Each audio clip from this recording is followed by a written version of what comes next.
Well, we have 5 panelists, but only 4 panelists, and only 3 have showed up. I think James Singleton's father is not doing well. He's ill in Baton Rouge, and if he's trying to get out of there at 5 or 6 o'clock, I'm not sure he's going to make it in time what Baton Rouge traffic's like.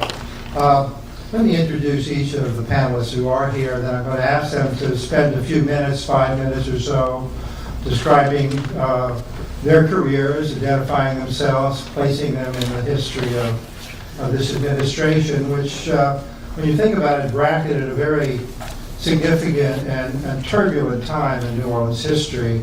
The desegregation crisis was heating up.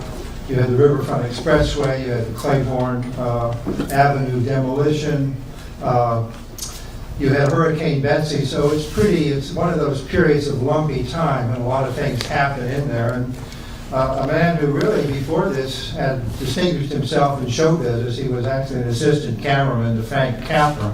He was living in California, a radio announcer before he became established a successful insurance agency. As a matter of fact, he was, this is a piece of trivia, he was named an honorary mayor of New Orleans Square in Disneyland in 1966 by Walt Disney, who returned the favor, Schiro returned the favor by making him honorary mayor of New Orleans.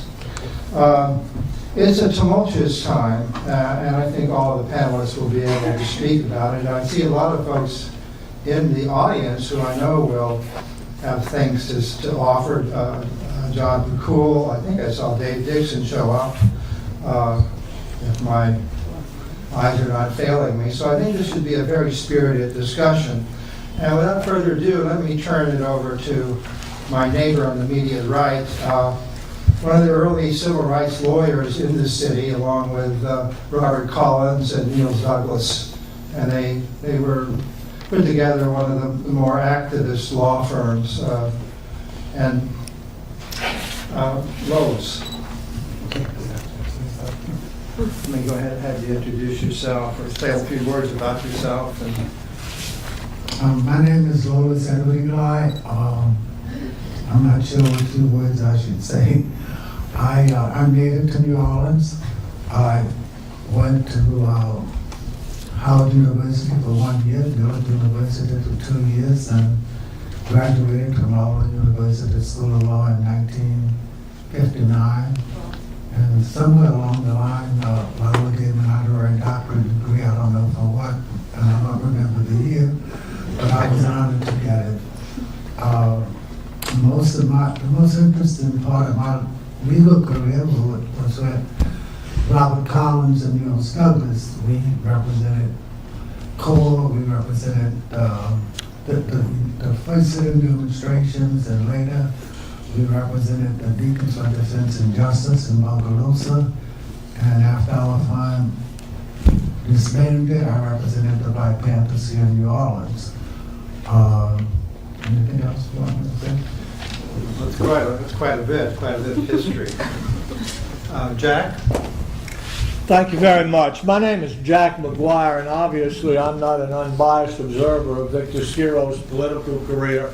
I served as his special assistant and then press secretary and then director of public relations for the city of New Orleans, and was with him at City Hall from the time that I was 22 until 28. My late father had served as the first chief administrative officer of the city government under Mayor Chuck Morrison, so I had grown up around the city government and was very familiar with it.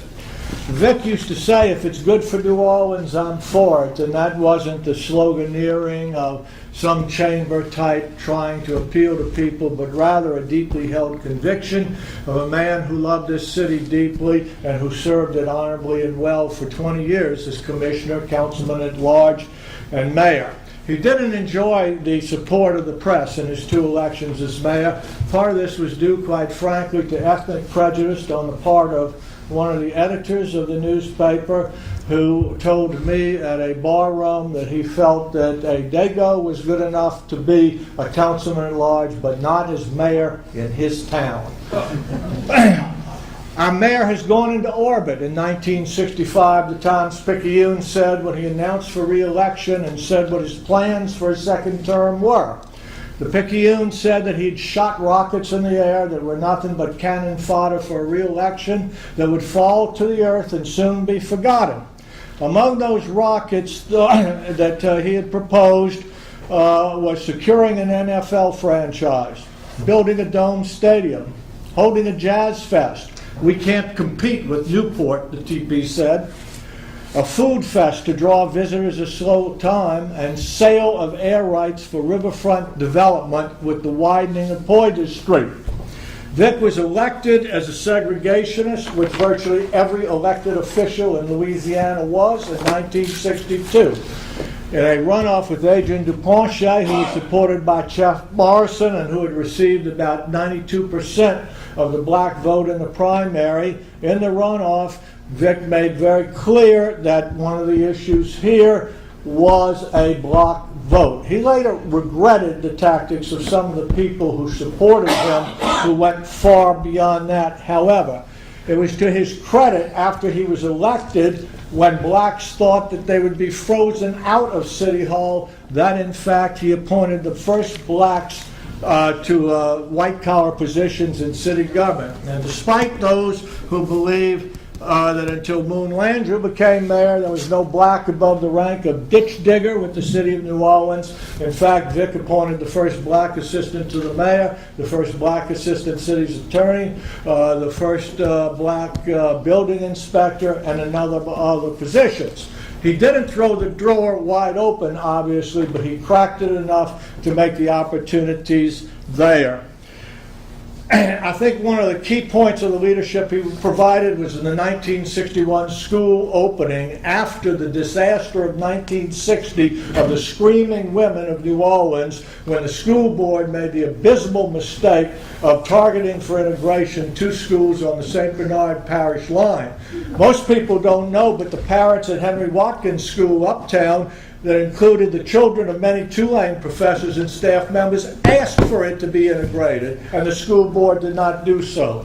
So you had Mr. Perez and his allies and cohorts sending the Screaming Women to the parish line. Chuck Morrison, having been defeated in a second primary for re-election by Davis, in which Governor Davis charged he'd been soft on segregation, allowed the police lines to be placed only a block from the schools. The result was that it was a screaming mess. Vic in 1961 told Joe Giarrusso, the superintendent of police, put the police lines 4 blocks away. Nothing happened, and it went down without a lot of problems. His door was always open. I don't think it's any accident that in the mid-1960s, when all of the cities over 150,000 in America experienced riots, arson, murder, and New Orleans was the only one. Part of that was due to the people who live here. Part of it was due to blacks and whites growing up together and working together.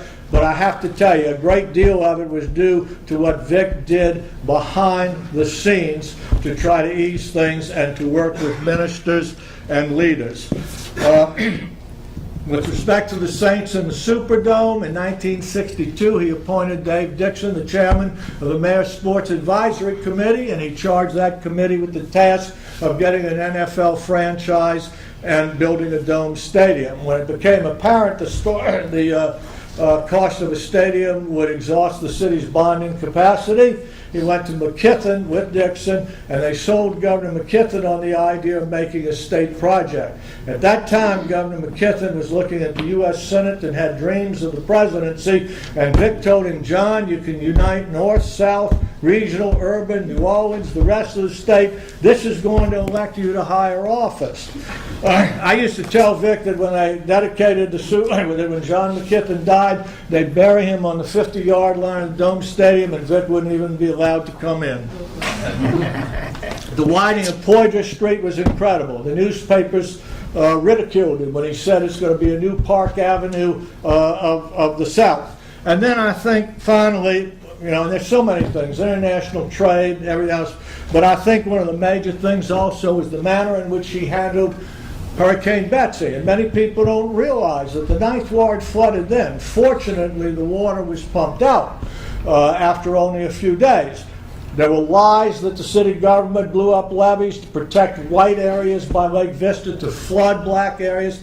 Absolutely untrue. Urban myth, lies, and perpetuated in a recent 4-part TV program that claimed to be a documentary.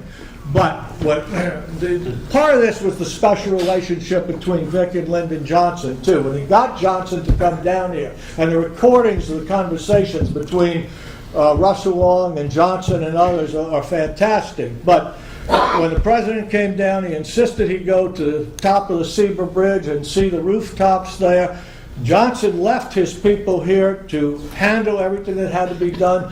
Johnson's OEP director, Office of Emergency Preparedness, forerunner of FEMA, was former Governor Buford Ellington of Tennessee. He served another term after being at OEP. He ran a state government. He knew everything. President Bush's FEMA director had been the attorney for the American Arabian Horsemen's Association, who refereed cases on bloodlines. That was a substantial part of the deal. New Orleans was cleaned up in 4.5 months. And to this day, most people don't realize it, but you have National Flood Insurance Program insurance because of Vic Schiro. Because the Betsy bill was written in the mayor's office, Russell Long introduced it, and in addition to providing the $5,000 forgiveness grants and SBA loans for residences, for the first time, it directed the federal government to develop a system of disaster insurance that would be made available for citizens of this country. Obviously, I think it's apparent to you that I could talk at some length about it. These are some of the highlights, and these are some of the accomplishments of a man who truly never has received the credit he deserves for everything he did to move this city forward. Thank you. I neglected to add that he could also write at great length. He's written a book on Uncle Earl Deserves Better, and he co-authored the recently published Louisiana Governors, Rulers, Rascals, and Reformers. So he can expatiate on these subjects at great length and colorfully and emphatically. Mr. Gasper Schiro, distant cousin of the late mayor. Well, first of all, I want to thank the organization for the invitation to be here. And I had thought about inviting all the family, but we wouldn't be able to have room to put them in this building. Every year we have a family gathering at a restaurant in New Orleans, and we usually have it around St. George Day. St. George is supposed to be the patron of the Schiro family. And we end up with about 50 people, and that's only a few of the Schiros that we can find, because there's a lot more around. But to get back to my personal story, my wife and I were married in 1969, and I got a little picture here to show that we weren't always a little chubby. I wasn't that chubby before. But in 1969, what's important about the picture is that there were people that did not want to spend money on the renovation of Yaya Hall. And Vic Schiro said, Yaya Hall must be renovated. It must be completely restored. And especially he wanted to use Yaya Hall as a reception center. So he was probably became the first preservation mayor of New Orleans. The first preservation mayor, because he fought for Yaya Hall, and he fought for the restoration of Lafayette, the Lafayette Cemetery. At the time, there was an old lady, and this is a story that we heard in the family. The old lady called Vic and said that they're planning to tear down all the wall vaults in Lafayette Cemetery. And we can't let this happen. We're going to lose a lot of our history. So she said, will you come look? So Vic, the way he was a people's mayor. He was on the street night and day talking to people. Vic loved the people of New Orleans. Vic loved New Orleans. He went to the old lady's house and looked, and then they went across the street and looked at Lafayette Cemetery. And as you know, instead of the walls being torn down, they were restored. And to add to it, he had magnolia trees planted all through the center of Lafayette Cemetery. I say this because this is a time of preservation for the city. And really, Vic Schiro was the first preservation mayor that we had. As for myself, Sonny and Vic were always telling us, you know, you ought to come here, you ought to go there. Well, at one point, after I graduated from law school, at one point, and I wasn't yet married, well, yes, after we were married, my wife and I belonged to 110 organizations. And that was, as Vic said, you ought to meet the people. If you want to run for office in the future, you got to be there, go everywhere.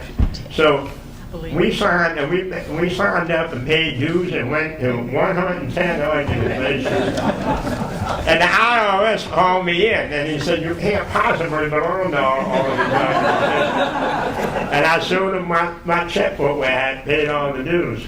But loving people really was Vic Schiro's thing, if you want to call it that. Vic Schiro was a people mayor, and he would go anywhere to see anybody that needed to talk to him or wanted to talk to him.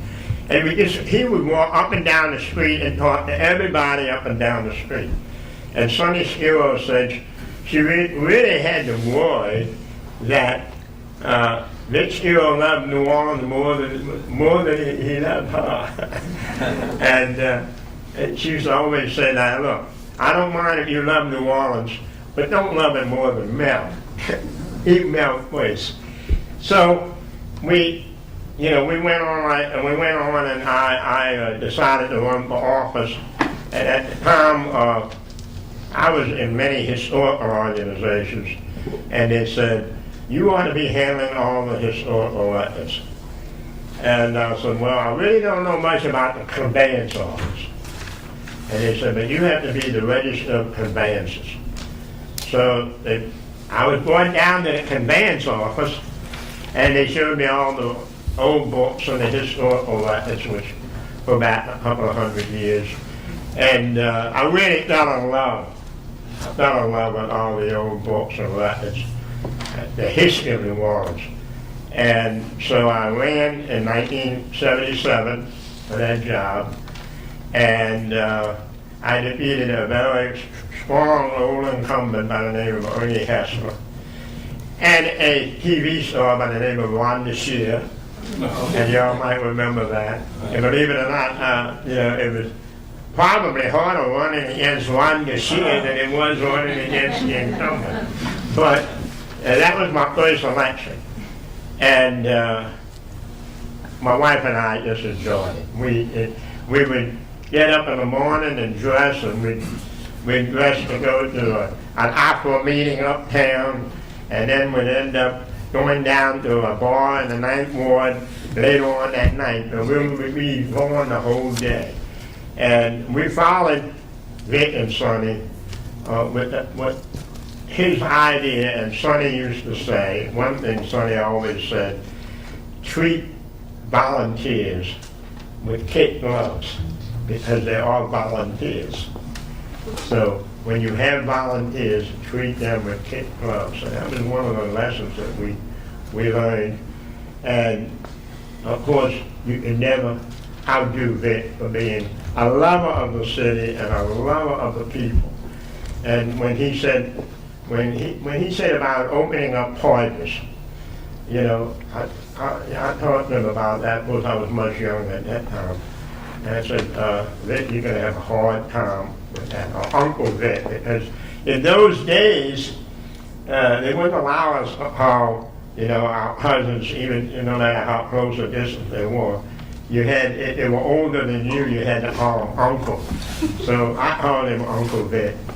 And we talked about Poivus and the winding of Poivus. He really, and then from there to the Superdome, he really is a godfather of the Superdome. And unfortunately, there's no plaque, there's no statue, there's nothing to mention what it did. And I want to say that in my 31 years that I had at the conveyance office, I really enjoyed it. And I had a history degree, which lined me up with history. And I had to defeat every type of candidate you could possibly imagine. 7 times. And Mayoralty said one time, we're going to find a candidate to beat you. And well, I had a little story about that, but we won't get into that. But, and I was like, go ahead, don't do it.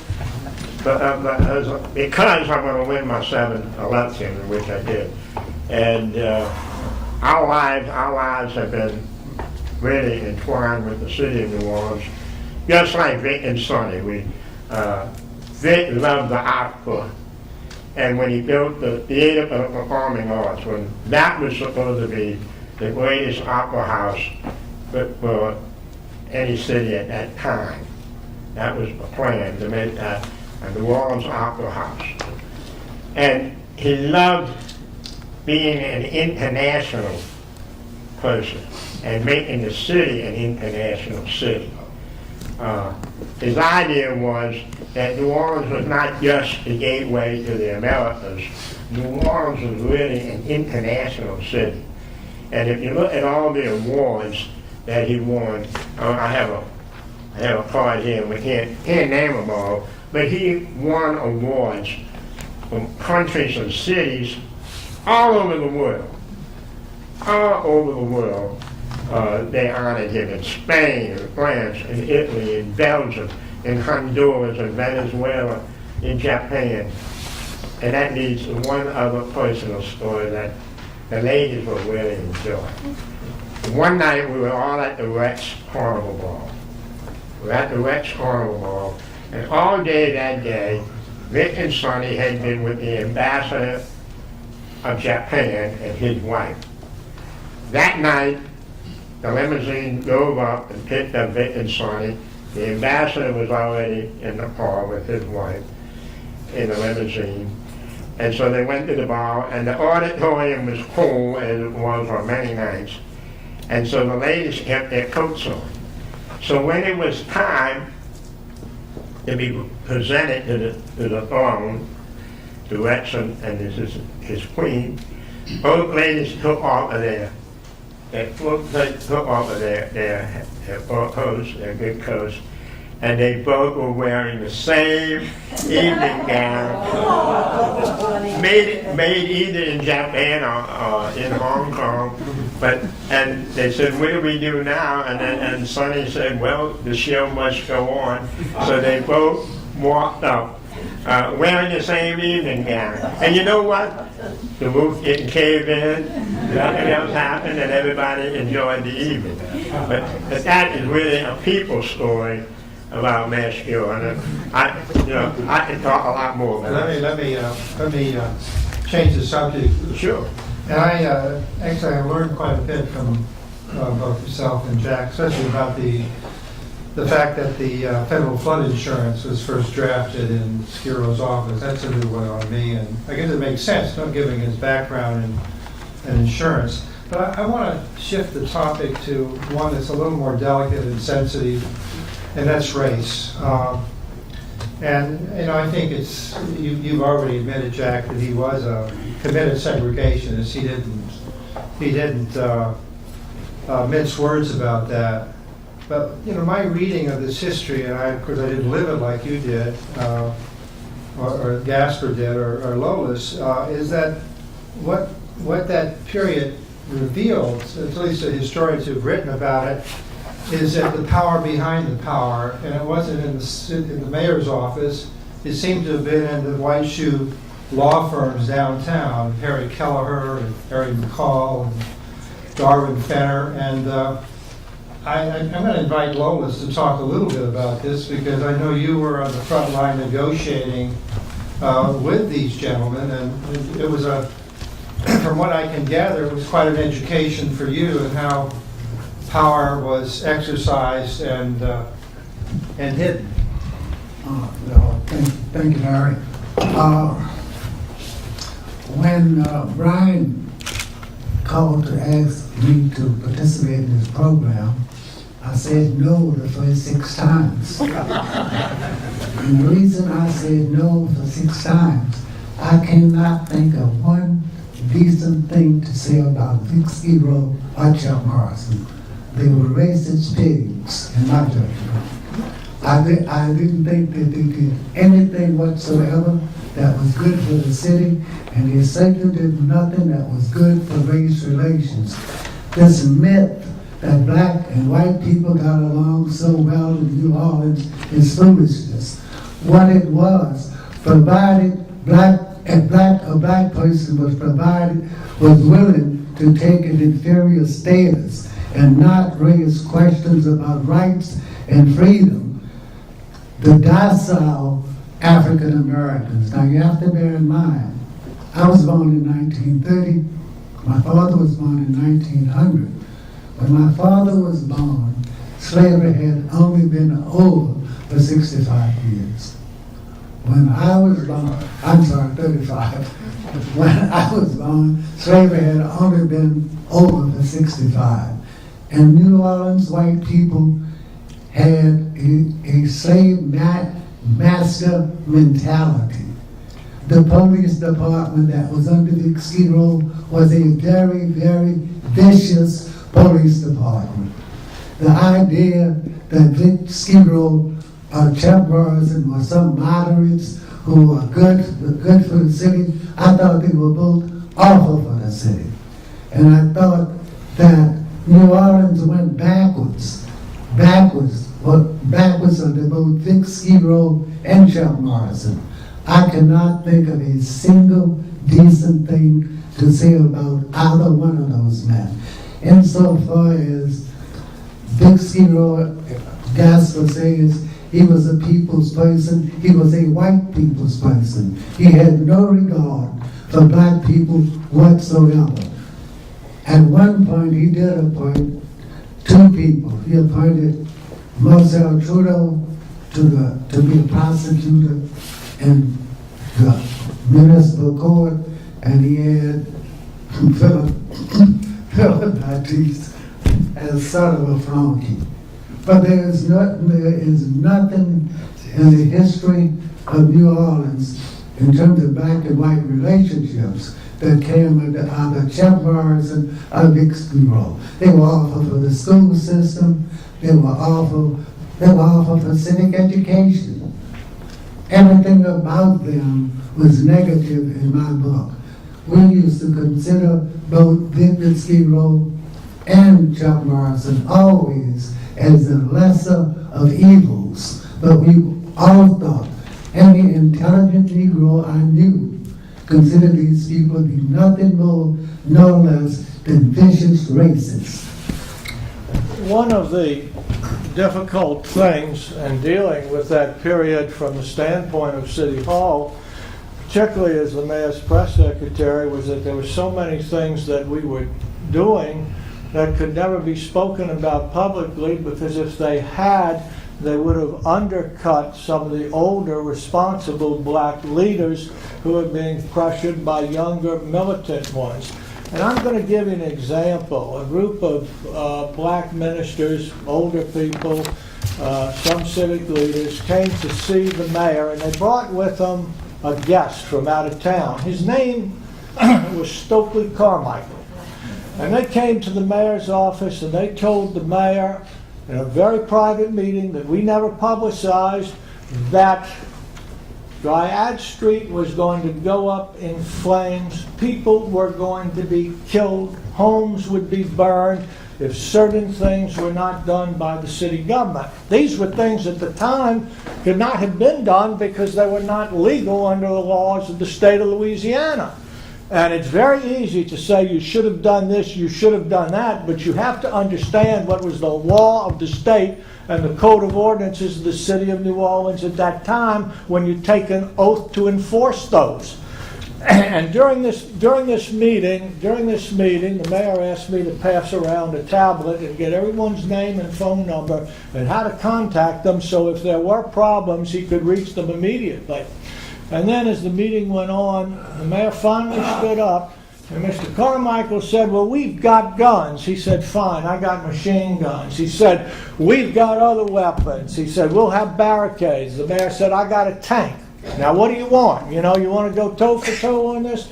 And finally, he stood up and turned to this group of black leaders and he said, you see this man here? He was not even born in this country. He was born in Port of Spain, Trinidad, Tobago. He carries that country's citizenship. And when he comes here and causes all of this trouble, he's going to be long gone when it happens. And Vince said, but I'll tell you what, and he held up that pad. If it happens, every one of you is going to be the first to be arrested.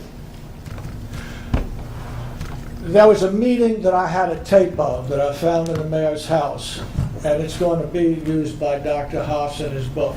An impression has been given that Vic was doing the bidding of Darwin Finner and Harry Keller and others. Actually, he was a part of the process, and he called these people in, and he met with them. But he didn't take orders from them. These were the same people who would have excluded him from their private clubs and carnival organizations if he wanted to be part of them. But he was meeting with a group of, a young Dutch Mayoralty was in this tape, A.L. Davis, A.P. Turode, Avery Alexander, and several other responsible black leaders. And Vic was explaining to them about the meeting he had had the day before with Harry Kelleher and others, and how they were working to do some things. And he had taken down the segregated signs at the City Hall restrooms. He had worked to open lunch counters after the sit-ins of 1963. And in this instance, they're telling him, we want you to open the City Hall cafeteria. It's operated on a segregated basis. And he said, I can't because it's a contract, it's a concession to a private operator, and he doesn't have to. There was no public accommodations ordinance said. He can choose who his patrons will be. But he said, I'll see what I can do about it. And then they talked about Delgado, and they told him that blacks are not getting admitted to Delgado.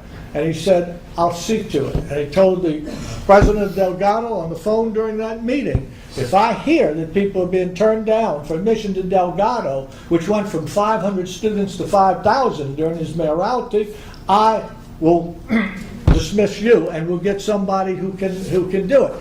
And during this long discussion that went for 90 minutes on this tape, he finally said, look, he said, you all are doing a good job of knocking down the laws. That's what you're supposed to do. And every time you knock one down, then I'll enforce it for what the new law is. But until that takes place and is done in an orderly manner and is done under the law through the legal system, then I have to enforce the law.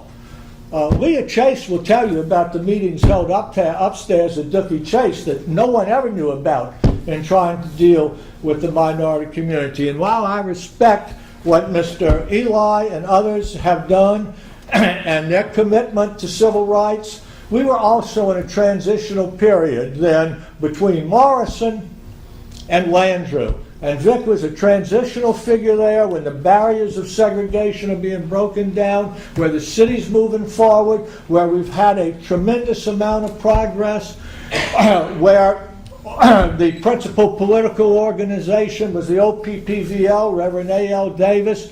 It was only at the end, and when Landrieu was coming on, and then Edwards, that you had Coop and Bold and Soul and every other group that had one thing. They could turn the workers out, but you better have a grocery bag full of cash for them. Okay? So, while I respect your service to the community, Mr. Eli, and what you have done for the cause of civil rights, I can't tell you how absolutely wrong you are in what you have said about Vic. Well, I must say this, you and I did not live in the same city, All of it, there were no laws in Louisiana that said you had to segregate. There were no laws in the city that required segregation. It was a matter of social policy, plain and simple. And these older black leaders that they talk about, these were people who had been miseducated, reared under a segregated system, and accustomed to saying yes or boss to white folk, and not insisting on equality. The notion that these were decent white people in political offices is a joke. The League of Women Voters, those were the decent white people. Betty Wisdom and that crowd, Nancy Turner and that crowd. But Vic Schiro was as racist as George Wallace. I lived in New Orleans, I was born in New Orleans, and I saw nothing whatsoever of what Mr. McGuire is talking about. Nothing. Zero. Nothing. I saw And 30... these responsible black leaders, I represented Reverend Davis, I represented Reverend Alexander. Neither one of those people ever thought that Vic Schiro was anything but a racist. To the core. Reverend A.L. Davis supported Vic for re-election in 1965. The OPPVL endorsed him against Jimmy Fitzmaurice, and Vic was re-elected in that election with 32% of the black vote. That's an awfully good record with endorsements by black ministers and political organizations and a 32% black vote for someone you're characterizing as a racist who never did anything for the black community, sir. I want to just throw this in. I voted for Vic Schiro in that election. A group of us voted for Vic Schiro. The reason was because when we met with Jimmy Fitzmaurice, we put the question to him, how was he going to relate to black people? And he said he was going to relate the same way Vic Schiro had. We decided that we were better off taking Schiro for one more term than getting Jimmy Fitzmaurice, who we had for 2 terms. That's the reason black people supported Vic Schiro. I'd like to say something. I'd like to say something. Because it opens a can of worms here. I probably have been in more places in New Orleans than most people here. And I can tell you that I didn't find all this hate that Lolis was talking about. Lolis and I were at Loyola about the same time. But I didn't find all this hate from black people.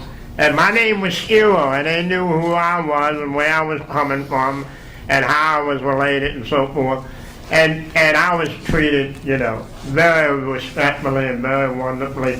And in every one of my 7 elections, I had a decent African-American vote for me. Usually it was about 25%, sometimes it went as high as 35%. But at that time, I thought that was, in those days it was good for a white candidate to be able to get 25 to 35% of the black vote. But the thing I want to say is that I didn't find all this hate. I didn't find all this hate. The hate came from white people. Yeah, but I went to black churches. In fact, we were talking about the IRS and the number of organizations that we paid dues to. Another thing they asked me is why I gave so much money to all these churches and what did I belong to. And we go to a little church and give them $25 if they were a small Baptist church. If they were a large church, you had to give them $75 or $100. But the point was that the ministers were not full of hate. And the people, the congregations were not full of hate. After every service would go to the Baptist churches and Israelite churches and the Methodist churches and whatever, they would treat us very nicely. We were not treated with hate. And they'd always make a mistake and ask my wife to talk, And once she got to that microphone, she could give a sermon better than a lot of the ministers or the pastors. There She is always one, told me, one of the things, you have to laugh at this. My wife always told me, when you're up talking in these churches, do not try to quote the Bible too much, because they know the Bible a lot better than you do. So, I don't want to leave it with the word Gasper too, as if I'm painting everything with rose-colored glasses. Vic made some mistakes, and there were some real regrets that we had, and he and I would talk about them in later years. He was very glad that the Riverfront Expressway was not built, and initially the Federal Department of Transportation, was insistent on it. And for those of you who are with the program on Chuck Morrison, when Jimmy Fitzmaurice was talking about things he regretted and was glad, it was that we didn't do the Riverfront Expressway then. We spent $1 million on the tunnel under the ITM, but didn't do the Riverfront Expressway. When I look at it, aside from any differences over race, and I can understand, Mr. Eli, looking at it from the viewpoint of a pragmatist. In 1956, Chuck Morrison ran against Earl Long. Earl Long ran only 2,000 votes behind Chuck in the city of New Orleans and took a greater part of the black vote in New Orleans than Chuck did. Afterwards, my father asked A.L. what happened. And he said, Dave, it's very simple. In Mayor Morrison, we've got a good mayor. It is separate but equal facilities, but he is not going to oppress us like someone else might. In Governor Long, we've always had a governor who has been favorable to the black people. Now, in this election, we didn't want to elect Mr. Morrison and have him leave the mayor's office when we could elect Earl Long and make him governor, and we could have friends in both offices. And that was a very pragmatic view to take. The single great regret, and I saw when Gasper was talking about historic preservation, Lois nodded a little unfavorably on that. If there's any single regret that I have about this period, and I know it troubled Vic very much, it was taking the interstate down Claiborne Avenue. And I don't know that there was any alternative at the time. I've gone back, I've looked at papers covering it, I've tried it, and at that time, when the federal government said, this is what we're going to do, if you want the highway or the roadway improvements or other things, that was it. A state or city couldn't step in and say no. But I think that the Claiborne Avenue overpass destroyed the fabric of a historic black community there, and we're paying a price for it today, and going and painting pretty things on the piers of an elevated roadway or putting brick doesn't assuage the guilt I guess we should feel about that. I wish I knew what could have been done as an alternative to it, but I do know that in retrospect it was not good for that community. I think I want to turn the floor over to the audience and invite questions. I just want to make one comment. I see Dave Dixon wanted to say something. No one mentioned the shoe. Bring him up to the panel. Come on up, Mr. Dixon. Yeah. This is Dave Dixon. That's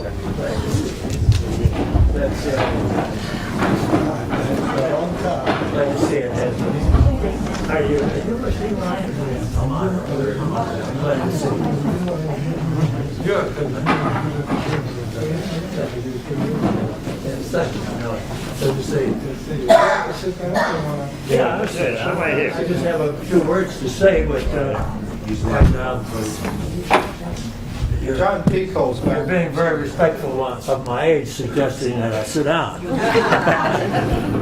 Because I am 86 years old, but I tell you, don't worry about old age. we're glad to meet you. Because I feel wonderful. My wife says I feel wonderful too.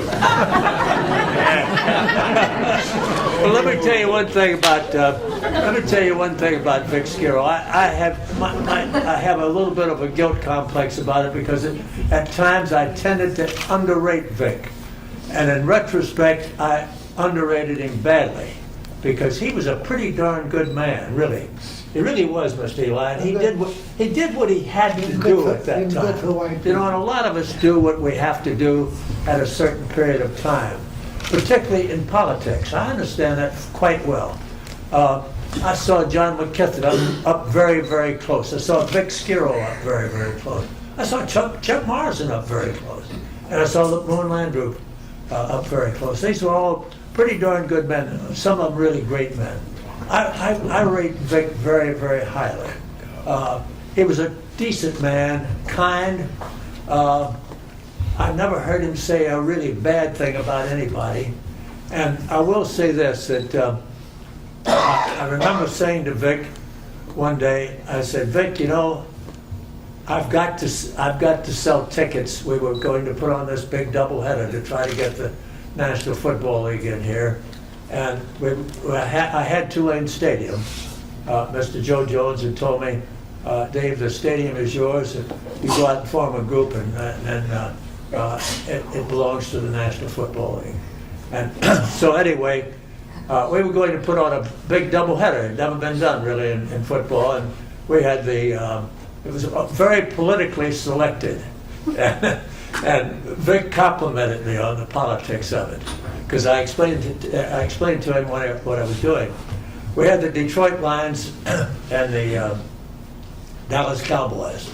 Well, the Dallas Cowboys were an expansion franchise, and they weren't a very good team. Lions were pretty good. They had some really good players, but here was the politics for the Lions. The Lions were owned by Bill Ford. Bill Ford, of course, controlled the Ford Foundation. The Ford Foundation had given millions to Tulane University. We wanted Tulane Stadium for the pro team, and we got it. Maybe a little bit because of that. So, and from politics of the Dallas Cowboys, Tex Schramm was Pete Rozell's very, very close friend. So I did anything I could to covet and to warm up to Pete Rozell. Okay, so there we were. Then the Chicago Bears, that was easy. One of the nicest men I ever met in my life, George Papa Bear Hallis, the old patriarch of the National Football League, the guy who still ran the NFL in those days. Believe me, I knew that. And so we had the Chicago Bears, and Hugh Evans, who was president of D.H. Holmes Company, was part of a little group that we had formed to bring all of these things about, the franchise and the Superdome. And Hugh Evans said to me, you know, I don't know if many of you have ever seen my wife up close. She is the most beautiful girl I ever saw in my whole life. And I'm a very close inspector of good-looking, beautiful women. She's the best-looking girl I ever saw, and also tremendous, just a great wife. Hugh Evans spotted the same characteristics in Mary, and he said, why don't you bring that gorgeous wife of yours up to see Mr. Hallis when you invite him to come down to New Orleans to play in this doubleheader? And I said, well, yeah, I'd be glad to do that, but why? He said, well, believe me, Dave, he says, an older man like Mr. Hallis, they all like beautiful young women. And he says, you bring Mary, and I guarantee you he'll get you the Baltimore Colts and Johnny Unitas. And that's exactly what happened. I go in, I see Mr. Hallis, and he said, well, Dave, who would we play? And I said, whoever you want to play, Mr. Hallis. And he said, well, what about the Baltimore Colts and Johnny Unitas? And I said, well, they already have they're booked up for the next several years. And he says, just a minute. He gets on the phone. He talks to the general manager of the Baltimore Colts. He said, well, look, why don't you just cancel that date? And he said, come down to New Orleans and play me. And oh, yes, sir, Mr. Hallis. And so that's what we had. We had George Papa Bear Hallis, and I'm going to tell you, watching him in action was a great joy. But watching Vic Schiro in action, too, was a great joy. This was, as I say, I may be getting carried away with myself, but I rate Vic as, I don't know many mayors, if any, who were any better mayor than Vic for his time, for what he had to do at that time, Mr. Eli. And let me say this to you. I will remember a very tender moment that Vic and I shared. I told Vic, I said, now Vic, look, we tried to get in the National Football League, and I got to sell tickets first come, first served. And no southern city has ever done that. And he said, what do you think? I said to him, what do you think? He said, get it done. And getting done what you have to do, you see. And so the funny thing was, though, Mr. Eli, when I was preparing to sell those tickets to any first come, first served, I discovered to my utter total amazement, I wasn't scared of that situation. I should have been. I was very respectful of it. But I was very pleased and actually joyous that I was going to be able to do that. And I sold those tickets, 20,000 of them, to black people that night. And that integrated sports in the entire southern states, the first city in the Old South to integrate sports in America, New Orleans, Louisiana. And we did it that night. I think we want to. And that was Vic Schiro, who encouraged me to go ahead with it. I give him plenty good. I want to open it up to the floor.